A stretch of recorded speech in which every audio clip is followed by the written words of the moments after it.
Good morning. Morning. We are going to start. Everybody is get back to their summer vacation. We don't have to report how you spent your summer vacation. No 100-word essays. But I will acknowledge here that we have a quorum. We have 7 of our members, 7 of our 8 members. And so let the record reflect, the attendance. We've got everybody, I think, with us except Dylan this morning.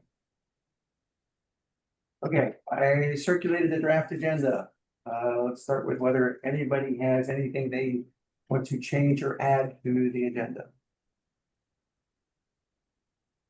Okay, not hearing any requests for changes. Can I have a motion to adopt it? So moved. Second. Second. Okay, not hearing any opposition, we will consider the agenda as circulated adopted by unanimous consent. And now we will go on to approval of the minutes of the July 9th, 2025 meeting, which were circulated in advance. But anybody who has any questions or issues or requested changes to the July minutes? I have a motion to adopt those minutes. So moved. Second. I'll second it. Second, thank you. Don't be shy. So, We'll have these in there. not hearing any opposition. We will consider the minutes of the July meeting adopted by unanimous consent. Okay. So I will start off with the chair's report. You will see that attachment 1 to the agenda was a copy of an email I sent to, with the assistance of staff, all of our council members. And an exact copy of that also went to our county executive. And it was an invitation for them to provide us their input or views on the ballot petition that is currently circulating, which proposes a amendment to our charter. And invites them to present those views in any of the ways that they deem convenient for them. I suggested they could join us here. I suggested they could submit a written comment. I suggested they could join us next year. I suggested they could wait until we issue a report and then comment on it at the hearing where we testified on our report. So I'm giving them absolute flexibility in how they want to do it, and hope we will hear from them in due time. Any questions on that? Okay.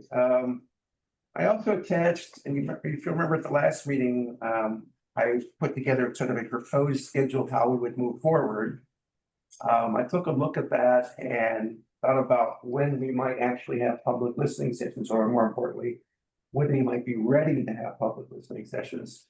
And decided we were probably unlikely to have them as soon as October, because we really would have to know the next week or two exactly what we were putting on the public's agenda to discuss. And I don't think we're really quite there. So I've revised the schedule forward to suggest that the listening sessions would most likely be towards the end of November, either before Thanksgiving, possibly very early December. I would hate to see us get past that point, because once we get into January and February, we really have to be deliberating on what we want to propose, if anything, and voting on that. So I think that's kind of our last opportunity to have listening sessions, but that is what the new schedule reflects, that particular change. Anybody have any comments on the proposed schedule? Okay, and you're free to comment on it as we go along. This is the last chance to comment. Question. There's no additional ways in which the public, other than in the past, open Well, session. No, they can contact, I mean, because we have a public website, and because we have an email address on there, and because we have an open solicitation for comments, they are always welcome to reach out to us through the website, through our email with comments. And I guess the question is whether we haven't, since we did that about, I don't know, 4 or 5 months ago, Stephen, right? And we haven't received any comments, have we? Nothing since May's the last email in that inbox. And I think that when we publish notice of our listening session in October-ish, that will be another opportunity to solicit public comments again, because people then can decide whether they want to come to a hearing or they just want to send in comments. So, sort of another good opportunity. Okay. I think the other thing I'll note is I have not heard anything at all from the two citizens advisory boards who did not reach out to schedule meetings with us. Despite my reach out to them a couple of different times. I think the next opportunity, if they're going to do it, it's the Silver Spring Citizens Advisory Board and the East County Citizens Advisory Board. The next opportunity to do that would be in connection with our listening sessions. So I will make sure actually that when we put out the notice of listening sessions, that I contact them directly and let them know about the listening sessions. So that they have one more opportunity if they're interested in. In fact, I'll send the notice of public listening sessions out to all 5 of the citizens advisory boards, because I do expect 1 or 2 of them to reach back to us with comments, so. Okay. As for the listening sessions, I think probably it would be worth us having a little talk about the precise dates we think we can do that. Before the meeting, I reached out to staff and asked them whether they could confirm a date or 2 where we might have access to the right kinds of rooms to do that. I'm going to defer to Stephen, but I will tell you that the date Stephen floated with us for the availability of the council's main hearing room on the 3rd floor is Wednesday, November 19th. Now that is a little bit, that's about a week before Thanksgiving, so I think it works out in terms of that. And then the other option Stephen raised was early December, that we could put it off until after Thanksgiving and do the first week of December. The risk with that is that the council is winding up its affairs for the year. And like everybody in any business or any government agency knows what happens when you get to the end of the year. It becomes piling on to get things done. And so we would be susceptible to having the council at last minute need their main hearing room for something. And then we would get booted. And that would not be good. So I think Stephen's idea that we're better off with November is probably the right idea. Any thoughts or comments? No, I agree with that. And Mr. Dennis, who has been on the council, knows exactly how that works. Right. You agree with it? Okay. And I think we would be fine in the December. We would have to move to the 7th, like. It's It's very likely nothing would happen, right? Yeah. But I just want to play on the safe side. I think the November 19th. Well, the other nice thing about it is if you plan on November and something happens between now and then, you still have December as a Exactly. fallback. And both dates are held with the clerk, so they're both on the schedule tentatively. Nothing will be scheduled. That's why when I was in my career where it says, do you want to work on the weekend, Saturday or Sunday? If you have to work, I'm like, work on the weekend Saturday. Why? Because you can always come back on Sunday. So that's what we'll plan on doing. Now, what that does is puts a little bit of burden on us if we're going to have a listening session on November 19th to have our ducks in a row in time to put a notice out. And I think, fair notice to the public that you're having it, suggest you'd want to have public notice at least by, roughly around Halloween or the very first couple of days in November so that people have a couple of weeks notice. That means we kind of have, by the time we meet next in the second Wednesday of October, we should have a pretty good idea of what we want that notice to say so that we could draft it and issue it before the end of the month. And that means having something on the table that is, if we're going to propose something specific enough to do that, to let the public know what it is we think we're going to vote on as a proposed order. So with that said, we kind of move to the substance of our today's meeting and talk about the one issue that we've been most focused on as a potential charter issue, and that's budget reserves, for which we now have a work group that I understand Jeff and Mike and David and Dylan have participated in, and Dylan not joining us today. So I'm going to let the discussion be led by Jeff, Mike, and David. Just as a little bit of background, I put a little bit of background in our agenda just as a reminder to folks of where we start from, and that's that we have 2 main reserve funds, as the speaker at our last meeting described, which is the unrestricted general fund balance, which is governed by section 310 of our charter. It has a 5% cap specified in the charter. And then we have a revenue stabilization fund. And the county has a reserve policy that sets a 10% target for the combined reserves. And so To the untrained eye, you might look at that and say, well, then I got 5% in the general fund, that's the cap, and the rest goes into the revenue stabilization fund. But that is not at all what happens. In reality, the general fund reserve is quite small, well below, way below the 5% cap. And that most of the funds are in the revenue stabilization fund, so that there is plenty of room in the unreserved general fund balance, or UGFB is what they call it. To have additional reserves if you're looking to increase it. That's where we start from. And then I will turn it over to Mike, David, and Jeff. You can Oh. leave it in the way you planned. Okay, thank you, Jim. Yeah, I thought, as you mentioned, Gene Smith came before the commission back in July.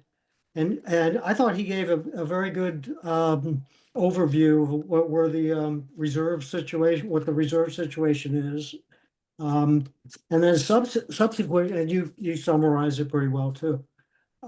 There's basically the two reserves that they have, the one specified in the charter, and then the second one, which is governed by the county code.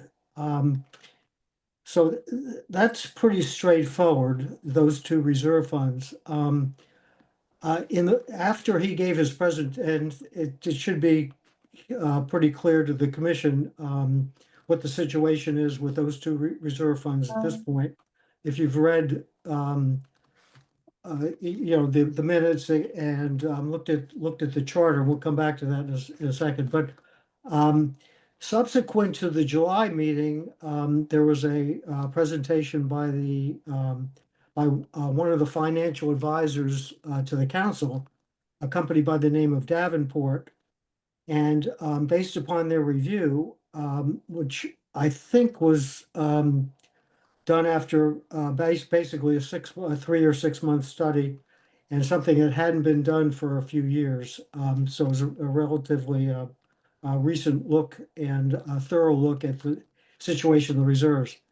Anyway, Davenport is recommending to the council that they consider adding 2 additional reserve funds that would be for more specific purposes than the rainy day fund, which is governed by the county code, and the surplus fund, which is covered by the charter. So that's the current situation, that there's basically 2 active reserve funds, which, by the way, total about $1 billion. So it's a significant amount of funds. Of course, for the commissions, for our view, from our viewpoint, we're looking at structural issues with respect to the governments of the county, and not policy issues or governance issues. So the amount of money, I guess, in these funds in general shouldn't be a concern, but it is a significant fund, and we should be aware of that. So the question that is before the commission at this point is, do we continue to research the possibility, potential of updating the charter to reflect the fact that there's a fund, a reserve fund that is very significant, that is outside the scope of the charter, one would argue. Okay. And also provide flexibility to manage the possibly additional reserve funds that occur in the future. So to give the council and the executive the flexibility to manage the fiscal situation going forward. Okay, so that's kind of a basic overview of what I think I'm looking at. Does the commission, as a group, want a review of the reserve situation with the potential of suggesting to the council that the charter be updated to include the rainy day fund, the RSF, and provide the potential of adding additional reserves. Then, in addition, there's a question of how do the reserves get utilized? At this point, the charter is is basically silent as to how the reserves are utilized. The county code, if hopefully, if the commission agrees that we should continue to research this, we'll find that that the county code is very general in providing governance guidelines as to how the reserves are to be utilized. So it is up to the county council at any one point in time as to whether they feel it's appropriate to use and required at that time to meet situation at that time to use the reserves. So the question would be, does the charter need to reflect some policy, some procedural guidelines as to how the reserves should be utilized? And then I guess finally, how does the reserves, the amount of reserves get determined? If you read the Davenport study, it's basically based on percentages of the costs of running the government. So currently, as Jim mentioned, the charter governed reserve is 5%. The RSF total, including the charter amount, is 10%. Davenport is recommending an additional 3% spread among two reserves. So these are percentages. David will talk about, and I do agree with him that there should be more, especially for a capital reserve, which Davenport is recommending, an additional reserve, that there should be some methodology to determine from a bottoms-up standpoint whether the amounts are correct or not. Okay, so basically that's my overview. Let me turn to David. I see you. Maybe I'll turn it over to you. Yeah, that'd be fine. Before I start, though, I'd like to back up on the agenda just a little bit. We talked about a listening session for November 19th, but we didn't talk about time of day. I'd like to know whether we're talking about evening or sometime during the daytime or both. My assumption was we would do it the same way we did it in 2024, which was we would have one daytime session in the council main hearing room and then one in the evening by Zoom for people who work during the day and couldn't attend during the day. Okay. And actually, I thought about a potentially third session, depending on how much interest there is. Because during the day, the session at the county, we're basically down county here in Rockville, and it's not necessarily convenient for people up county. And that if there is a large interest in we have this ballot petition initiative, and if for some reason there seems to be a large interest in turnout because of that, and we think we'll get overwhelmed with people on a Zoom at night who want to complain or voice their opinion, we might consider having to have a third session up county somewhere where it's more convenient for folks up county to attend. But we can wait to see how much interest there is in the first two sessions before we decide to have a third session. Okay, thanks. To get back to reserves, I'm on the board of directors of a homeowners association here in the county, and we are now subject to a provision of the state law which requires us to have a reserve, to fund it, and to have a reserve study every 5 years to determine what our future costs will be. And what's covered is primarily the buildings that we own and the major systems of those buildings, which includes roofs, elevator systems, HVAC, and electrical, fire alarms, and so on. which over time wear out and need to be replaced. I don't know how many buildings the county owns, but I think it's a sizable number. And the reserve fund, the reserve study performed by the county would give us a better idea of when roofs need to be replaced on each of the buildings and what the likely cost will be in that future year when that needs to occur.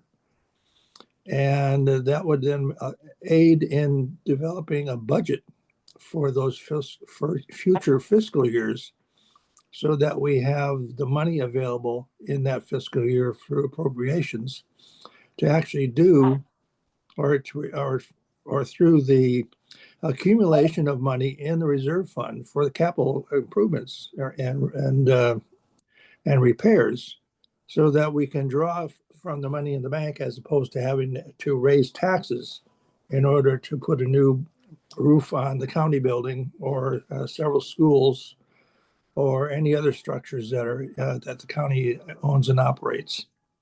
So my main suggestion is that we should have a requirement that the county perform a reserve study every 5 years or 10 if they wish, or whatever they think is an appropriate duration in order to assess the future costs of repairing and potentially upgrading worn out systems that in the capital assets of the county.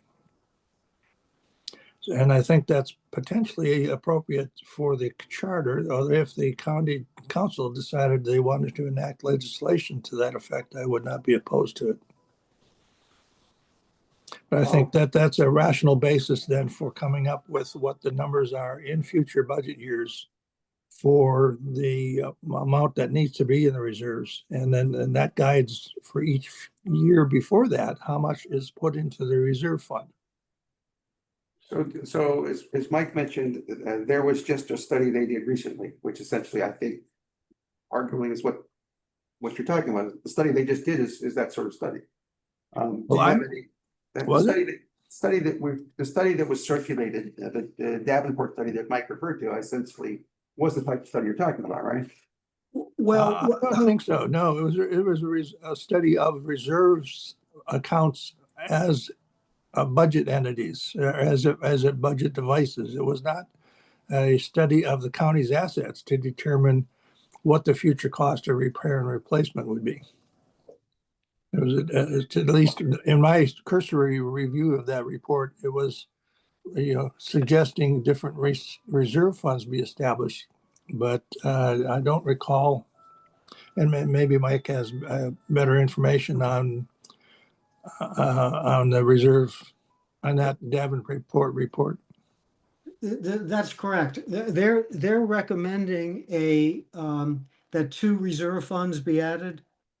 So in addition to the RSF and the Section 310 reserve, 2 reserve funds be added.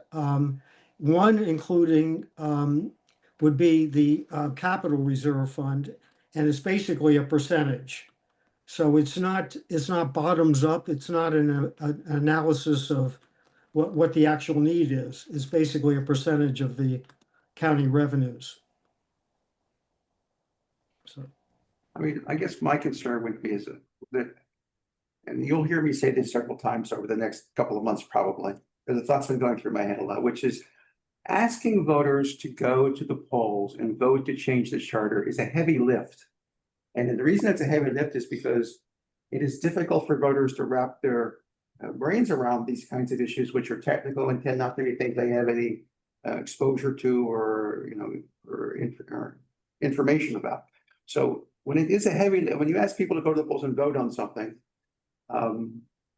you have to be pretty sure that they will sort of be well informed and educated and understand what it is they're voting on. And before you say we're going to amend the charter and require this kind of study or that kind of thing, there's sort of a micromanagement element of that, and you're asking voters to wade into that sort of micromanagement, understand it, and either approve or disapprove of it. I think it would behoove us to have the kind of information that suggests a real demand, and that, to me, that level of information means is understanding, this is how the county council does it now. This is the process, this is how they study things, this is what they study, and this is what we think is wrong with it, and this is why we think the council shouldn't be the ones to manage this and shouldn't manage it the way they're managing it. And it needs to be managed differently through a charter rather than letting the council do what legislatures typically do, which is make these decisions in the way they think is best. So I'm just saying, I think we would need a lot more information before I would be comfortable that somehow I think having voters manage it through a charter amendment is better than what the council currently does, which is manage it as part of the legislative process. Good point. Oh, well, one idea, and there probably there'd be a cost associated with it. But Davenport, I don't know whether the council would agree with this, and maybe we need to ask the question. But since Davenport has done a recent study of the reserve policies in Montgomery County, perhaps we could get an hour of their time and to do it virtually or in person to talk to them about, okay, you came up with these recommendations for reserve funds, adding a few 100 million or whatever, a few percentage to the reserves. You detect that there's some risk in the rating agencies with the current reserve amount, and that perhaps the utilization policy of the county with respect to the reserves could be updated. Maybe it would be, along those lines, Jim, to get more information about the current situation, talk to them. I guess I don't oppose anything that involves getting more information, but I guess I would start with staff, either, the executive's office or from this council staff, about doing that, or whether they're able to either do it on our behalf or do it, instead of I would let them manage that process rather than us. Okay. I would expect them to say, it's okay for your commissioners to go directly to our outside consultants because we're picking up the bill for that. So I would start with staff and see. You're smiling. Right. I would start with staff and see what they're able to do or arrange first. Gene Smith seems to be a very good resource. So, that would be a question that if everybody is comfortable with us proceeding, as a work group and maybe, as the full commission, looking into this study, reserves more thoroughly, with our eye on potential impact to the charter, then we could look at scheduling another session with Gene Smith, and then possibly So for somebody from the executive branch. So I'm going to ask that. Can you work with Mike or David or whoever else wants to join in to see whether Gene can make himself available? And I assume you don't necessarily have to. Gene doesn't necessarily have to do that in a public session. You could set up a meeting where you could get to the questions and answers that you're looking for. And you'll remember we had two folks. Gene was coming to represent the council, but as I recall, somebody from the executive's office was also going to make themselves available at some point. We're gonna try and get Mike Covey. It was, Yeah, and he Dale did. delay it until. I thought Okay. Dale just joined, but maybe not. Okay, one of the questions I kind of always try to work backwards. Okay, if we end up, just hypothetically, Mhm. if we end up with a recommendation next spring that a charter update with respect to reserves is necessary or desirable from our standpoint, from a commission standpoint, what would the possible wording of that charter amendment or update look like? And this, I would want, to bounce some ideas against Gene Smith, for an example, or some other people. Okay, what could you live with? You know, we want to give them, the council, obviously, and executive flexibility to manage affairs as necessary. You know, emergencies come up and they need to be dealt with. But on the other hand, I'm starting to sense that some additional guardrails need to be put in the charter to better define how much should be put in the reserves, what methodology should be used, especially for this capital reserve that Davenport is recommending, you know, that David is talked about. And then how do they get replenished? You know, what's the budgeting process for replenishing the reserves? So, but the wording of the charter, a possible update, is kind of like a key part of this whole process. Yeah, so you know, one of the things about this commission that I like is the flexibility that we're given. Because we have the option of having, you know, if we feel strongly that there is specific language that belongs in the charter, we get to recommend that to the council and they get to consider it and ignore it or vote yes on it. That's up to them. But we're not limited to that. If we got to the point where you said, you know, these are the bullet points that I want to suggest, I think we should suggest that the council do this, and that. And if it does this, and that, then it might lead to, you know, a charter amendment. But until I see that those kinds of studies, you know, I wouldn't be prepared to have that kind of language. Then you get to make those recommendations. It may be that your recommendations fall short of charter language and are recommendations to the council that, you know, you hope they'll carry out, and maybe potentially lead to a charter amendment down the road. I mean, obviously our terms end at some point, and that might not be, you know, on our plate. But, you know, we get the flexibility to either recommend charter amendments or recommend things that might lead to them. So you could take it as far as if you don't feel comfortable with actual charter language, you might still have recommendations you want to propose. So you can go both ways. The deal that has this. Yeah. Big deal. Jeff, I'm not sure Jeff is on this call, but I see Dale's got his hand up, but, okay. and yeah, I'm saying Jeff was here, but he's I'm lost- here. I'm There here. you I go. got back into the office. Oh, you're back. Okay. Let me call on Dale quickly because I see his hand up. To add a bit more to the discussion about capital reserves, as you may know, we have the capital budget is actually a 6-year plan, not a year-to-year kind of plan. So it is planned out over actually more than 6 years. It's 6 years plus some projects that extend beyond 6 years. So there is a fair amount of forethinking about what the capital needs of the county will be. In addition, some of those capital projects are one called PLAR, which is Planned Life Asset Replacement. So there is this anticipation that there's going to need to be air conditioners and those sorts of things. So they are planned out and budgeted for. Current council policy is to do $280 million in bonding a year for those projects. And and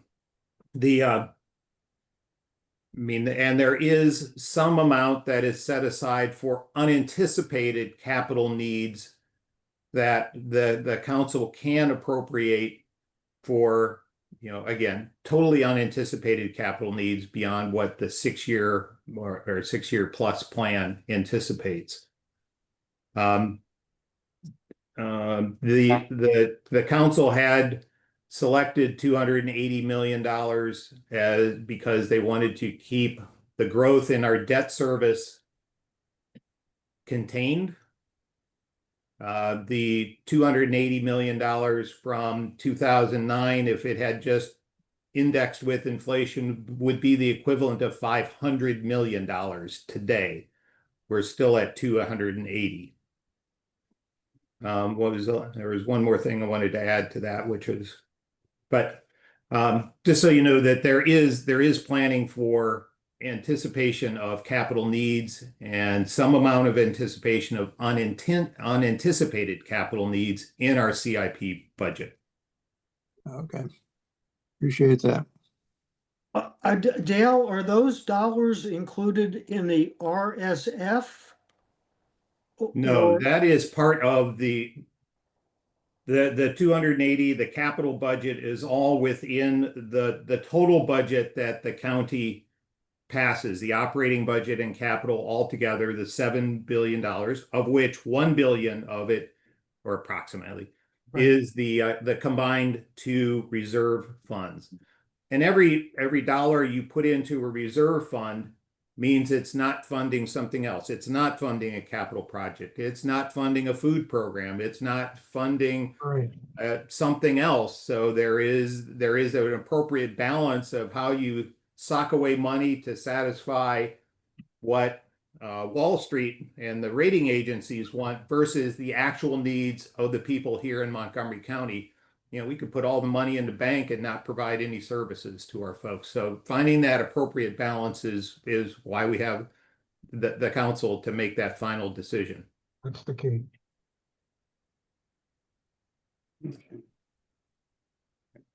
Okay, coming back to, I guess, Jeff, is that right? I don't know. I'm coming. There you go. There you go. Yeah. On this Morning. I was on the train before, so I had to stay muted. Otherwise, you get to hear all the stops. Train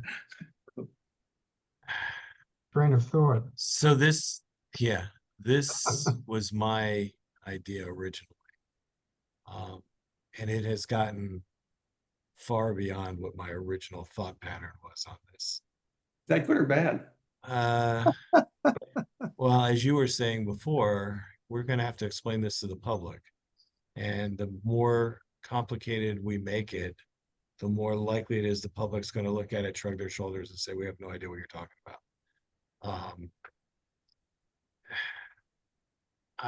I think, one question I would have is how often is the council playing with the percentages that are going into the revenue stabilization fund? Because if that is fluctuating regularly, then that's more of an argument for why you want to have it in the charter and be more fixed. So that's one thing. I think beyond that, addressing this issue of a 5% cap on the one fund, you could say that's the floor, or you could say something else about it. But I was never crazy about a 5% cap, which if a council turned around and said, we don't want to put anything in the revenue stabilization fund, we want to put everything into bus lanes or bike lanes, then they could do that. And then you're left with a cap of at most 5% to cover whatever happens in the county, hurricanes, tornadoes, whatever. So anyway, that's where my head's been wrapped around. My inclination is that Mike and Dylan have put together a nice package of things, but it's probably too much at this point. That's just my gut.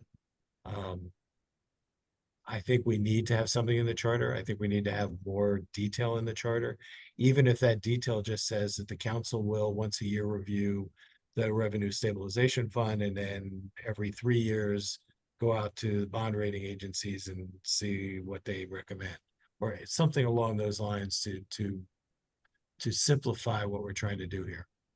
Anyway, that's my thoughts. And my recollection is, what the charter actually says is there's a 5% cap on the amount of reserves you would leave in the general fund. Mhm. But it does say council can put reserves surplus in any fund. I mean, that's why it has the statutory authority, right, to create a code that says, yeah, we're going to have a revenue stabilization fund. Yes, we're going to have another kind of fund. They can keep creating laws that create these funds because the charter gives them permission to do that. To But create as many likewise, funds, that, put right, money but, wherever they want. right, but likewise, they can turn around and kill funds, and then they have nothing to. And then that's what you're concerned protect. about is they Correct. have plenty of authority to do what they want. The question is what do you?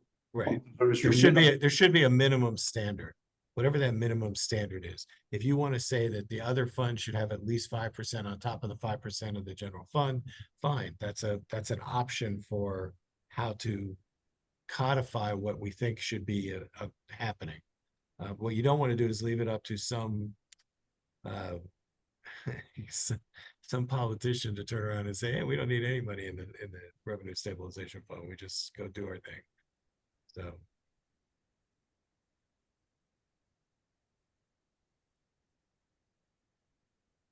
Okay, anybody, comments from anybody else? So I think what the real question is next steps. What are our next steps? And where do we want to be by our October meeting? Because by our October meeting, we kind of have to think about, are we putting something in front of the public for a listening session? Because if we don't have a specific proposal to put in front of them, we're not going to have much to ask them to do at a listening session unless they just want to come up with their own ideas, wholesale. So the question is, where do we want to be by October and how do we get there? we should offer something. I mean, I've been saying that since the beginning. I think we should have something in the charter. So the only question is what we offer them by October, or get ready to go by October. So, Well, the other is our recommendations on the pending ballot initiatives. Do we want to take a stand on any of the things that are potentially going to be on the ballot? So I'm only aware of the one issue is potentially being on the ballot at this time. I think the answer will be the last time we had this discussion, we had sort of a ad hoc informal vote, and it seemed to be unanimous that we did want to take a serious look at that, and with a potential vote to have a recommendation on that at some point. If we know we're going to do that, I think that would certainly be something for the listening session. I think we get to decide whether we want that for our fall listening session and to take that vote in January or February, or whether we want that for a listening session next, winter, whether it's January, February, March, and take that vote later. Part of this is you won't know until that's a real ballot question, until you know how the signature petition is going, the effort is going. You really won't know where they are on that until spring. I mean, they usually put their first batch of signatures in for counting by the Board of Elections in May. And so that's why we did it we did it very late last year, because you really don't know until May or June, where they are and what they're going to do. It may follow of its own, but so we reserve the right to do that. I don't know whether from a voter standpoint, you'll get much reaction. If you put that in front of a listening session in, November of this year, I don't know if you get much reaction from people because there's no focus on it and there's no attention to it. And the public isn't generally aware of it yet. So, spring might be a better, or even February might be a better time to reach out to the public on that than now. And so as far as that goes, we can always, we can make that decision pretty easily in October because we don't have to do any work to get there. The petition is what it is. The proposed amendment is what it is. That's easy to include. If we want to do that in October, we can do it. I think this is the harder part. I suppose we could open the framework of that and just have a general discussion on term limits, generally for the council and the executive, and let the public weigh in on whether they favor or disfavor term limits for any of those positions.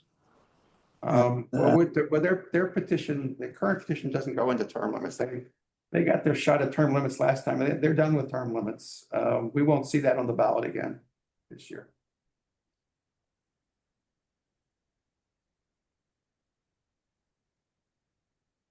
All right, so I'm going to leave it up to Jeff, Mike, David, and abstention Dylan to decide, how they want to go forward in terms of reaching out to staff and gathering enough information to come back in October with a more concrete proposal. And maybe, Jeff, you are already in a position, we may have multiple proposals. There might be the one that Jeff drafts that Jeff seems to have in his mind. He could draft it today, I have a feeling.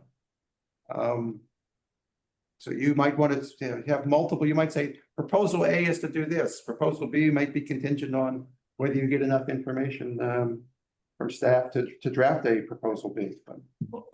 Well, it's interesting to look at what other counties have done too. So as as we look at it, more as what the wording might be, is a good point about simplifying, Jeff, yeah, but, Howard, we could do this offline as a kind of a work group, but Howard County, for an example, has an explicit, 2-page, section on how to control or manage their reserves. And Prince George's County does, kind of something similar. So, counties, we can look at what other counties have done, and, You could bring any of the charter provisions used by other counties forward as your model and say, I want to propose that Montgomery County adopt a provision just like Pickett County. Insert your numbers or insert whatever your language is, but you could do that. That would be the easiest way to have a proposal drafted. Is to so yeah, we have a range of options, kind of a simple 2 or 3 sentences, perhaps, that, Jeff is, that's an option. And then the more detailed, more explicit, charter sections that some of the other counties have done, and kind of look at perhaps blending the two. And I'd like to talk to whichever staff on the executive side deals with that pillar planning to get a better handle on what kind of data they're using as a basis for that plan. How do they come up with the $280 million number? So if we could identify someone from the budget staff or financial office or whatever they're called to provide us a little bit of more information on how that process works, I'd appreciate it. that be Mike again? My guess would be Mike. That would be a Dale question. I can get the group in touch with Gene again and schedule something out. Okay. Executive side. It actually will be Rachel Silber, who does our CIP budget, and David Dice, who does our general services, which is mostly our capital projects. So those are the two that are looking at it. The 280 is a council decision. That isn't, these folks would say we needed the 500 in order to catch up on the $1 billion worth of road repairs that we're behind on and such. So 280 is a council thing. Where we're at and what they can plan for within the current budget restraints, that's Rachel and David. Yeah, I think also it would help us to know, for roads example, as an example, how much of the funding that we need for roads comes from the state. I'm guessing that some gas tax revenue filters down to us in some way to take care of the roads, but I'd be nice to know where the source of the funds is for those.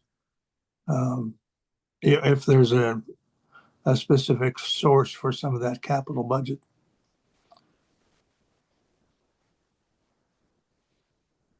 Yep. All right. Marvin? Do you have a copy of the proposed ballot issue that this committee has? I think if you look at, I remember attachment 3 to the agenda. Oh, that long. Well, I did this a couple different ways. I put the current. I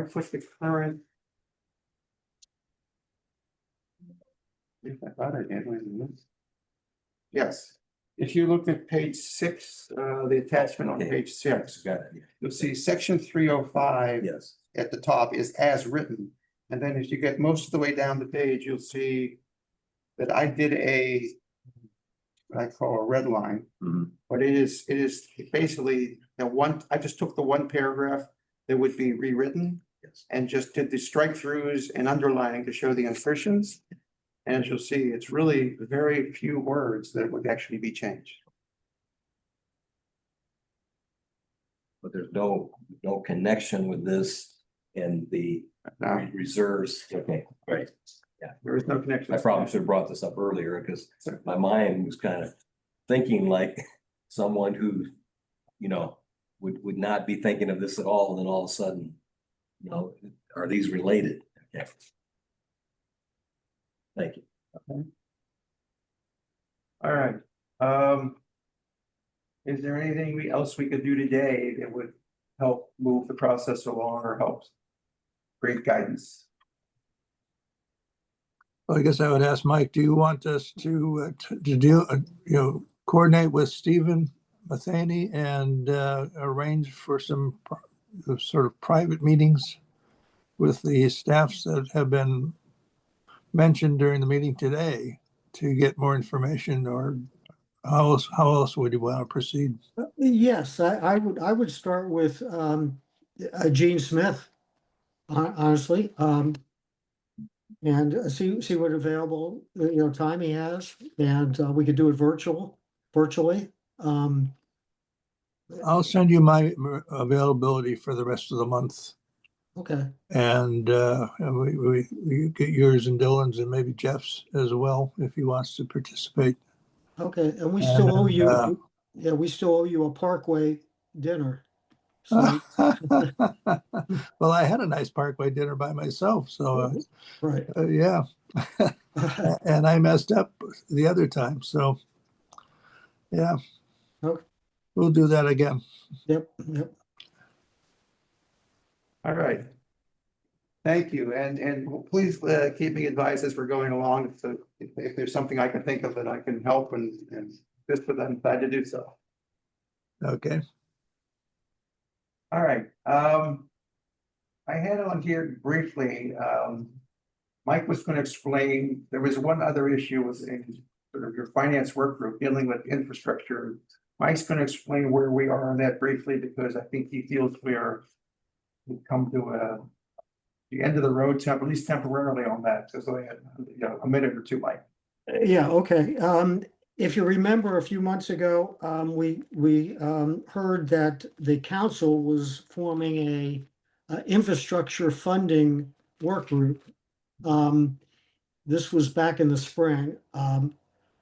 It was basically kind of an offshoot of the special taxing districts proposal from last year.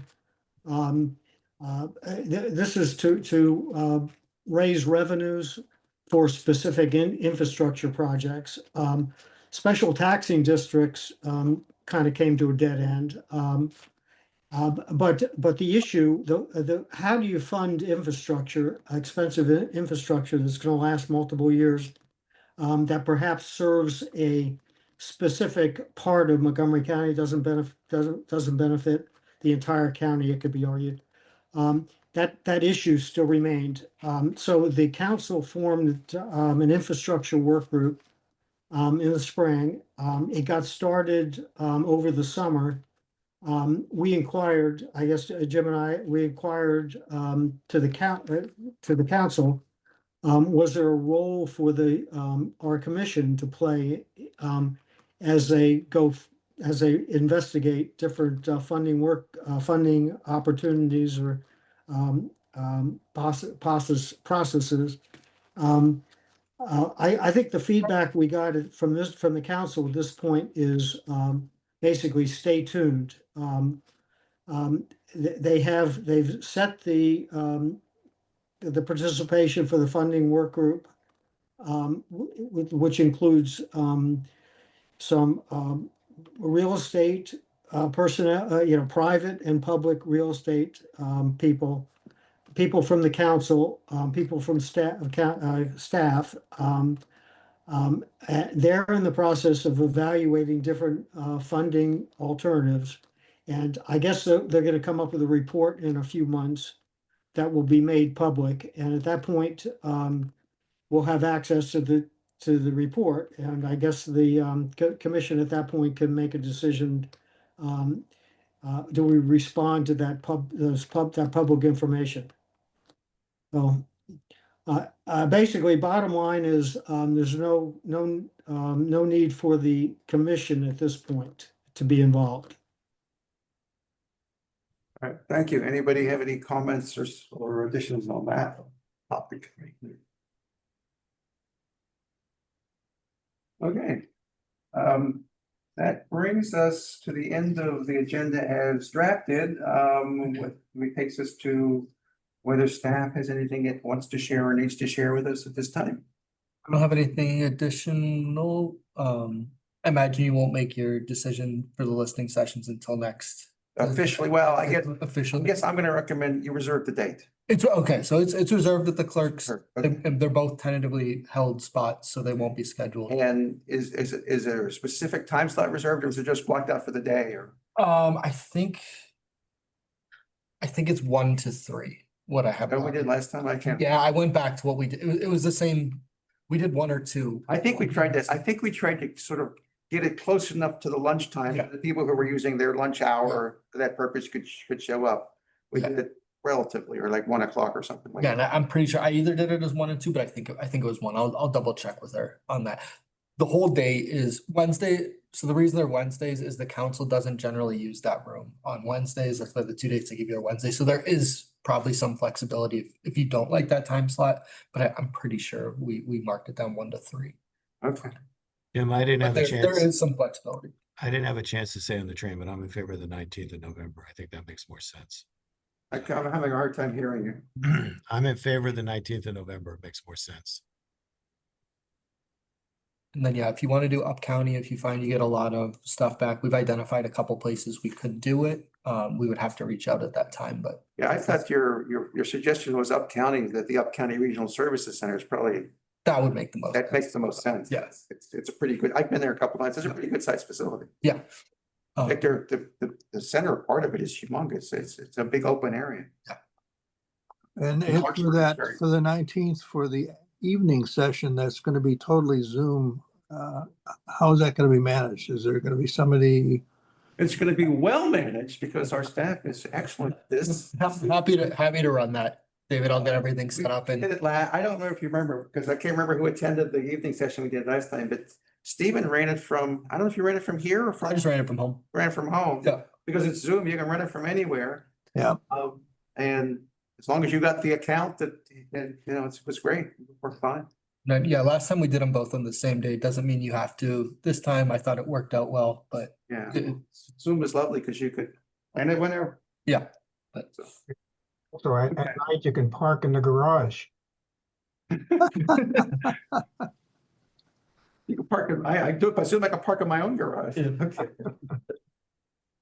All right, so that brings us to the true end of our agenda, unless anybody has anything they want to raise at this time.